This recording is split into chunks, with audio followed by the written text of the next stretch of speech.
Hi friends. ఈ కథ తిరువూరు అనే గ్రామంలో నేను పనిచేస్తున్నప్పుడు నాకు మరియు మా ఎదురింట్లోనే ఉండే పిన్నికి మధ్య జరిగిన ఒక మధురాతి మధురమైన తీపి అనుభవాల సంఘటన గురించి ఈరోజు కథలో నేను మీతో పంచుకుంటున్నాను. ఇంకా నా పేరు వచ్చేసి రవీందర్. అవి నేను తిరువూరులో వాటర్ ప్లాంట్లో పనిచేస్తున్న రోజులవి. అప్పుడు నా వయసు ఇంచుమించుగా 26 సంవత్సరాలు. ఆ ఊర్లో మేము లక్ష్మణరావు అనే ఒక పెద్దాయన ఇంట్లో అద్దెకు ఉండేవాళ్ళం. మేము ఉండే ఇంటికి ఎదురుగానే ఆయన కూతురు, అల్లుడు వాళ్ళు కూడా ఉండేవారు. ఇంకా ఆయన కూతురు పేరు లక్ష్మి. ఆవిడ వయసు సుమారుగా ఒక 32 సంవత్సరాలు వరకు అయితే ఉంటుంది. అదేవిధంగా వాళ్ళ అల్లుడి పేరు సారథి. ఆయన ఎప్పుడు చూసినా నాతో చాలా చాలా క్లోజ్గా ఉండేవాడు. దాంతో నేను ఆయన్ని బాబాయ్ అని పిలుస్తూ ఉండేవాడిని. ఇంకా నాకు మరియు సారథి బాబాయ్ ఇద్దరికీ కూడా రమేష్ అనే ఒక వ్యక్తి కామన్ చుట్టంగా అయితే ఉండేవాడు. కానీ అతనికి ఇంకా పెళ్ళి కాలేదు. దాంతో మాకు తెలిసిన వాళ్ళ తరపున అతనికి ఒక సంబంధం కూడా చూసి పెట్టాము.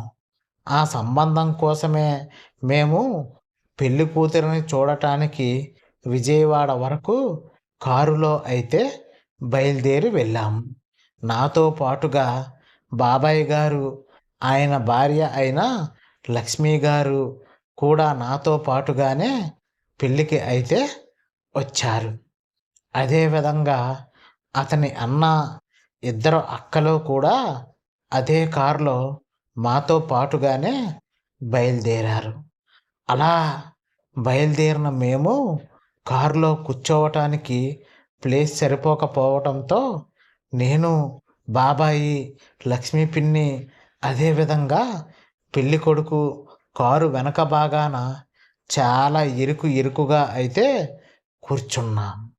దాంతో అలా కాస్త దూరంగా వెళ్ళిన తరువాత బాబాయ్ ముందుకు జరిగి అయితే కూర్చున్నాడు.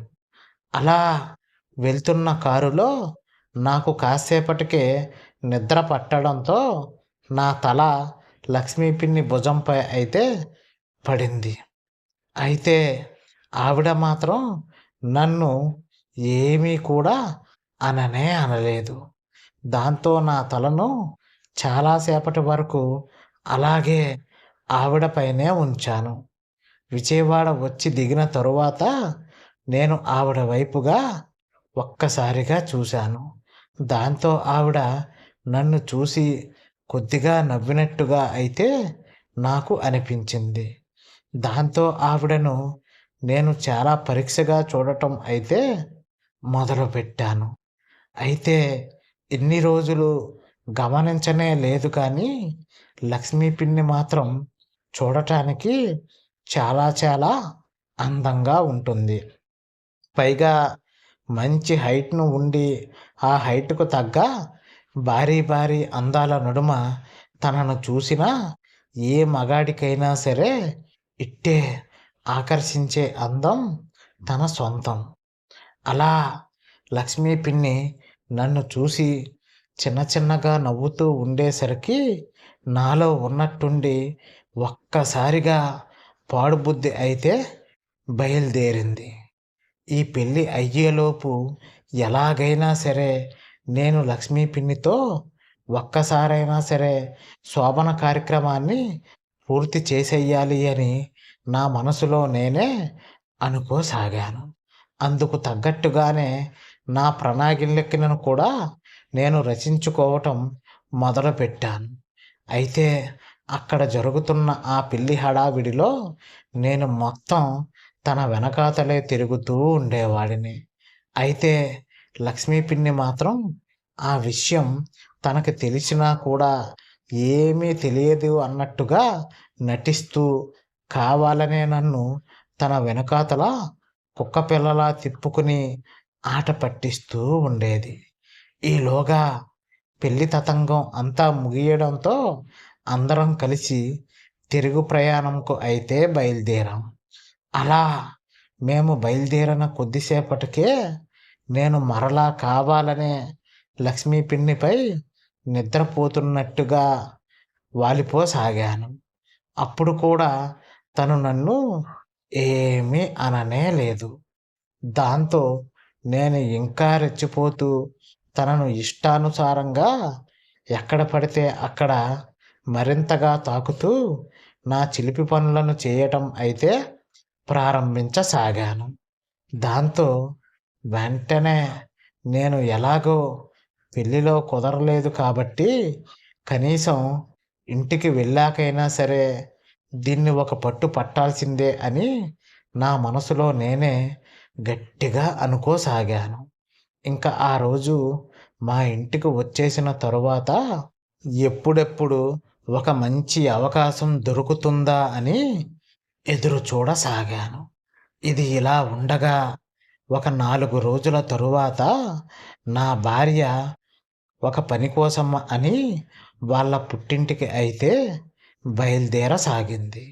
దాంతో నేను తనని నెమ్మదిగా బస్సు ఎక్కించేసి ఆ రోజు నా డ్యూటీకి కూడా వెళ్ళకుండా మా ఇంటి దగ్గరే ఉన్నాను. అయితే తనతో గడపడానికి ఇదే సరైన సమయం అని భావించిన నేను తనకి నా సిగ్నల్స్‌ని కూడా పంపించాను. మరి నా దురదృష్టమో ఏంటో తెలియదు కానీ సరిగ్గా అదే సమయానికి వాళ్ళ ఇంటికి అయితే చుట్టాలు వచ్చారు. దాంతో నాకు ఏమి చెయ్యాలో అర్థం కాక ఎంతగానో నీరసపడిపోయిన నేను అలాగే బాధపడుతూ నిద్రపోసాగాను. మరలా సాయంకాలం వేళ లేచి చూడగా అప్పటికీ కూడా వాళ్ళ ఇంట్లో ఉన్న చుట్టాలు వెళ్ళనే లేదు. దాంతో రాత్రి 9 గంటల సమయం వరకు ఎదురు చూసి చూసి నేను మరలా నిద్రపోసాగాను. అయితే ఉన్నట్టుండి ఆ రోజు అర్ధరాత్రి వేళ ఎవరో తలుపు కొడుతున్నట్టుగా అనిపించడంతో వెళ్ళి తలుపును అయితే తీశాను. దాంతో అక్కడ లడ్డూలాగా మా లక్ష్మీ పిన్ని నా ఎదురుగా అయితే నుంచుని ఒక్కసారిగా లోపలికి వచ్చి చటుక్కుమని తలుపులను అయితే మూసేసింది. అయితే అప్పటికే ఉదయం నుంచి తన కోసం కళ్ళు కాయలు కాసేలా చూసి చూసి ఎంతగానో నిరుత్సాహపడిపోయిన నాలో ఉన్న తుంటరిగాడు ఈ వచ్చిన అవకాశాన్ని మాత్రం అస్సలు వదులుకోకూడదని తగ్గేదే లేదు అన్నట్టుగా ఒక్కసారిగా తనని గట్టిగా వాటేసుకుని నా 2 చేతులతో అలా తనని పైకి ఎత్తుకుని పక్కనే ఉన్న మంచంపై అయితే త్రోసేసి తనని నా ముద్దుల వర్షంలో పూర్తిగా ముంచెత్తసాగాను. దాంతో తమకంగా మూలుగుతున్న లక్ష్మీ పిన్ని కూడా ఒక్కసారిగా కట్టలు తెంచుకున్న ఆవేశంతో నాకు ఎదురొచ్చి మరీ తన సహాయ సహకారాలను పూర్తిగా అందించసాగింది.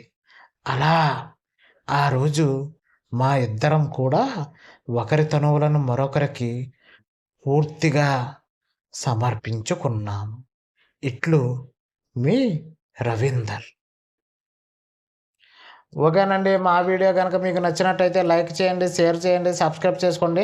మరొక మంచి వీడియోతో మళ్ళీ కలుద్దాం. Bye bye.